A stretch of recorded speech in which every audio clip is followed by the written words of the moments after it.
Matthias, how have you changed, would you say, as a QA person with the benefit of the experience that you've had? How would you say you're different now from how you were 5 years ago?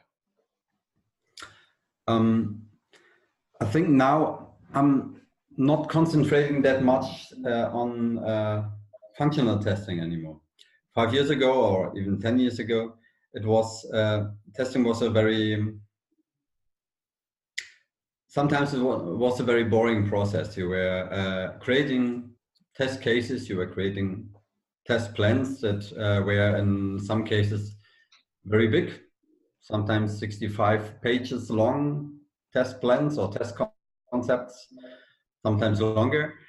And you created them, you gave them to your to the stakeholders, and then sometimes you never looked into them anymore. So today, testing, I think, as well as development, has become more agile. With that agility, we also threw away some stuff that was way too much, but we also threw away a few things that were still necessary. And what now changed in the last 5 years, I would say 4 or 5 years ago, I started to do agile testing. So I started to do testing without that much documentation, because we all thought that the documentation is not agile enough. Without that much having test plans, trying to be faster. And now I'm coming back to that test plans still make sense, but they need to be different. I think that's something I learned in the last years. I see you nodding, Dmitry. Is that because you've gone through a similar trajectory, or? Yes, something very similar. So, like 10 or 7 years ago, I will say that functional testing, that's it.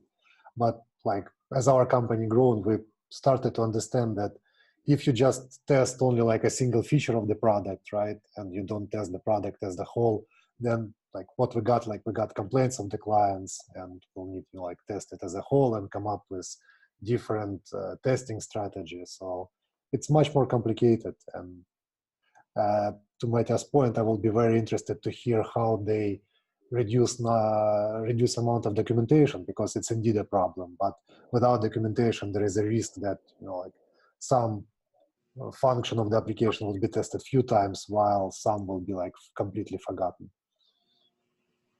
So Matthias, do you have any advice there on how you've, I guess, made the documentation the right size? And keep coverage, sorry. Yeah. I think the thing is not that much to reduce documentation, but make it different.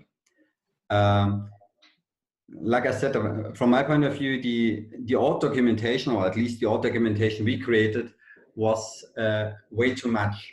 So, for example, when we were writing a test case, we started with doing the test case as if my grandma can make it in the end.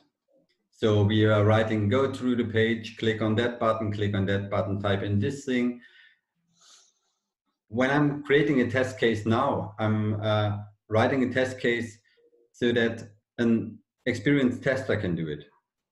So I'm writing a test case a bit more like acceptance criteria, and just also show the surroundings to not only the pure functions from the acceptance criteria, but also the surroundings. And I know, and I need to believe that, and they also do that my